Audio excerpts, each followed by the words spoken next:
Hello दोस्तों, नमस्कार। स्वागत है आप सभी लोगों का स्टडी आईक्यू पर। स्टडी आईक्यू के साथ आप लोग जुड़ चुके हैं। मैं शुभम सरथालिया एक और विषय पे एक और टॉपिक पे बात करने के लिए आ गया हूं। दोस्तों, आप चाहें तो इंस्टाग्राम, फेसबुक या टेलीग्राम के माध्यम से मेरे साथ कनेक्ट कर सकते हैं। कोई भी आपका डाउट है, कोई आपकी क्वेरी है, आप मुझसे पूछ सकते हैं। जिस विषय पे हम बात करने वाले हैं उसका संबंध जो है वो दरअसल भारत और भूटान के व्यापारिक संबंधों से है। तो आर्टिकल कहता है India and Bhutan to have 7 additional entry and exit points for trade. व्यापार जो है वो बहुत ही बड़े पैमाने पर भारत और भूटान के बीच में होता है, और अब इसी व्यापारिक रिश्ते को और ज्यादा मजबूत और ज्यादा कन्वीनियंट बनाने के लिए 7 अतिरिक्त प्रवेश और निकास बिंदु जो है, एग्जिट और एंट्री पॉइंट्स जो है, वो भारत और भूटान के बीच में बनने वाले हैं। इस आर्टिकल के बारे में हम लोग विस्तार से जो है यहाँ पे चर्चा करने वाले हैं। यूपीएससी सीएससी के लिए अगर आप प्रिपेयर कर रहे हैं, सिविल सर्विसेज की अगर आप तैयारी कर रहे हैं, यूपीएससी के लिए आप जो है वो प्रिपेयर कर रहे हैं, तो आपको बहुत ज्यादा हेल्प करेंगे स्टडी आईक्यू के स्मार्ट कोर्सेज। आपकी प्रिपरेशन को बेहतर बनाने के लिए प्री कम मेंस का कंप्लीट कोर्स स्टडी आईक्यू पे अवेलेबल है। ये कोर्स आपको studyIQ.com और हमारी ऐप पर भी जो है वो मिल जाएगा, तो जरूर इस कोर्स में एनरोल करें।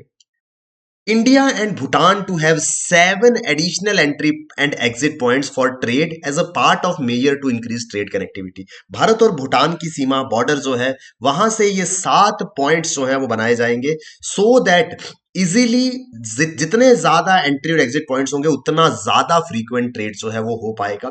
और अल्टीमेटली व्यापारिक संबंध, कनेक्टिविटी जब बढ़ेगी, उससे क्वांटम ऑफ ट्रेड जो है वो बढ़ेगा, और उससे इकोनॉमिकली और डिप्लोमेटिकली दोनों ही स्तर पर भारत और भूटान दोनों देशों को फायदा जो है वो पहुंचेगा। भारत भूटान के संबंध जो है वो काफी लंबे समय से बहुत कॉर्डियल जो है वो रहे हैं।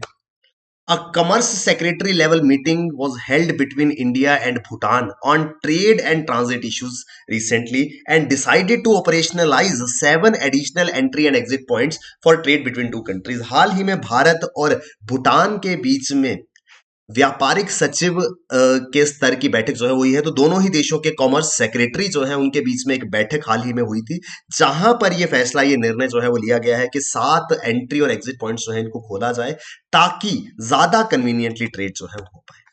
The trade between India and Bhutan has doubled since 2014। 2014 से निरंतर ऑलमोस्ट 2 गुना जो है वो ट्रेड हो गया है। It has reached $1083 million in 2020-21 from $484 million in 2014-15। तो करीब करीब डबल जो है ये पूरा का पूरा ट्रेड हो चुका है, जिस वजह से इस ट्रेड को और ज्यादा फैसिलिटेट करने की कोशिश जो है वो दोनों ओर से की जा रही है। द्विपक्षीय तरीके से बाइलेटरल बेसिस पर कैसे ज्यादा ट्रेड जो है वो हो सके। अल्टीमेटली ट्रेड क्या है? Trade is directly proportional to economy. जितना ज्यादा व्यापार होगा उतना ज्यादा प्रॉफिट्स, उतने ज्यादा रिटर्न्स जो है वो किसी भी देश को मिलेंगे, और अल्टीमेटली अर्थव्यवस्था, इकोनॉमी जो है वो उस देश की बेहतर होगी। तो दोनों ही देशों की ओर से ये कोशिश जो है वो की जा रही है कि ज्यादा से ज्यादा ट्रेड जो है वो हो सके। ज्यादा ट्रेड के लिए उसको फैसिलिटेट करना जरूरी है। प्रोडक्ट को इंक्रीज करने से ज्यादा उस प्रोडक्ट को कितने कन्वीनियंटली, कितने कम समय में एक देश से दूसरे देश तक पहुंचाया जाए, ये ज्यादा इंपॉर्टेंट है। उसी चीज को फैसिलिटेट करेंगे ये 7 नए entry exit points. The Indian delegation was led by the Secretary Department of Commerce Shri BVR Subramaniam, and the Bhutanese delegation was led by Dasho Karma Sharing, Secretary Ministry of Economic Affairs। तो भूटान की ओर से जो इस प्रतिनिधि मंडल का नेतृत्व कर रहे थे, उनका नाम श्री दाशो कारमा शेरिंग, जो कि सेक्रेटरी हैं ministry of economic affairs Bhutan के, उन्होंने जो है वो इसका नेतृत्व किया। भारत की ओर से डिपार्टमेंट ऑफ कॉमर्स के सेक्रेटरी श्री बीवीआर सुब्रमण्यम जो है वो इस डेलीगेशन को हेड कर रहे थे। काफी जिसको हम कहते हैं कि इंपॉर्टेंट ये मीटिंग कही जा सकती है व्यापारिक संबंधों को लेकर के। इकोनॉमिक रिलेशंस हो, डिप्लोमेटिक रिलेशंस हो, उसके लिए काफी अहम बैठक जो है ये रही है। During the meeting extensive discussions on current trade and transit issues were discuss. बैठक के दौरान जो भी मौजूदा व्यापारिक हालात है, किस तरीके से ट्रेड हो रहा है, किन किन रूट्स को फॉलो किया जा रहा है, ये सारे के सारे मुद्दों पर बहुत ही व्यापक चर्चा जो है वो दोनों देशों के बीच में हुई है। और कैसे इस कनेक्टिविटी को और बेहतर बनाया जाए, इस बारे में भी चर्चा जो है वो की गई थी। They also discussed issues of mutual interest and measures to strengthen the bilateral trade relation. इस मौके पर इस विषय पे भी जो है वो चर्चा हुई है कि कैसे दोनों द्विपक्षीय व्यापार संबंधों को मजबूत किया जा सकता है और दोनों के आपसी हितों को बेहतर तरीके से फुलफिल किया जाए। इस विषय पर भी विस्तार से चर्चा जो है वो करी गई है। भूटान क्योंकि भारत का एक बहुत इंपॉर्टेंट एलाई रहा है, पड़ोसी भी है, नेबर भी है, तो भूटान का क्या महत्व है भारत के लिए? Undoubtedly Bhutan holds huge significance for India. अलग अलग पहलू हैं, थोड़ा सा उनको समझने की कोशिश करेंगे। Bhutan shares border with 4 Indian states, Assam, Arunachal Pradesh, west Bengal and Sikkim. तो नॉर्थ ईस्ट में जब हम जाते हैं, असम, अरुणाचल प्रदेश, पश्चिम बंगाल और सिक्किम, ये 4 राज्य हैं जिनकी सीमाएं भूटान के साथ में जो है वो टच करती हैं। 4 राज्यों के साथ भूटान बॉर्डर जो है वो शेयर करता है। Bhutan provides a market for Indian commodities and is destination for Indian investments. Bharat के अंदर बनने वाले प्रोडक्ट्स को भूटान जाकर के बेचा जाता है। भूटान के अंदर मार्केट जो है, Bhutan has the potential market for many of Indian products. वो सारे की सारी वस्तुएं जो भारत में निर्मित है, भारत में बनती हैं, उनको भूटान में जाकर के जो है वो बेचा जाता है। साथ ही साथ भारतीय इन्वेस्टमेंट जो है, भारत के लोग अगर निवेश करना चाहते हैं तो भूटान में जाके इन्वेस्ट करना उनके लिए एक अच्छा इन्वेस्टमेंट ऑप्शन बन जाता है। तो यहां से जब गुड्स उस तरफ जाते हैं, भूटान की ओर जाते हैं, तो अल्टीमेटली ट्रेड रिलेशन बेहतर होता है।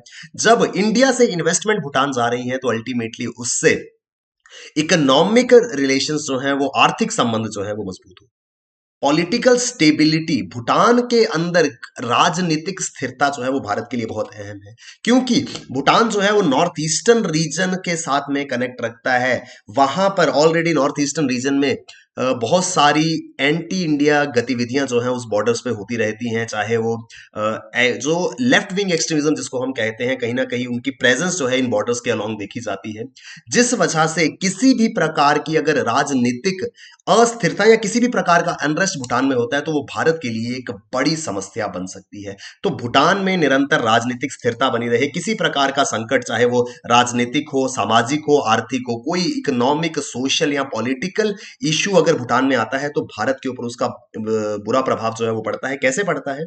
क्योंकि यहां पर लेफ्ट विंग एक्सट्रीमिस्ट जो हैं वो थोड़े से सक्रिय हैं। किसी भी अनरेस्ट के केस में इन एंटी इंडिया एक्टिविटीज करने वाले ये लेफ्ट विंग एक्सट्रीमिस्ट ग्रुप्स के लिए एक सेफ ग्राउंड जो है वो भूटान बन जाता है। ऐसी जगह जहां पर ऑलरेडी पॉलिटिकल इंस्टेबिलिटी या राजनीतिक अस्थिरता चल रही है, अशांति किसी भी कारण से चल रही है, वहां पर अगर इस तरीके के ग्रुप्स जो है वो पहुंचेंगे तो उनको पकड़ पाना थोड़ा मुश्किल हो जाता है। और उस अनरेस्ट का, उस अशांति का फायदा उठाते हुए ये ग्रुप्स जो है वो भारत के विरुद्ध एंटी इंडिया एक्टिविटीज, भारत विरोधी गतिविधियां जो है, उग्रवादी गतिविधियां जो है, उनको अंजाम दे सकते हैं। Any unrest in Bhutan can provide a safe ground to anti India activities and anti India militant groups. तो भारत के विरोध में काम करने वाले उग्रवादी संगठनों को वो एक बहुत अच्छा चांस मिल सकता है अगर किसी प्रकार की अशांति जो है वो भूटान में आती है। इस वजह से भारत निरंतर इस प्रयास में रहता है कि कोई भी इशू, कोई भी प्रॉब्लम जो है वो भूटान के अंदर ना आए।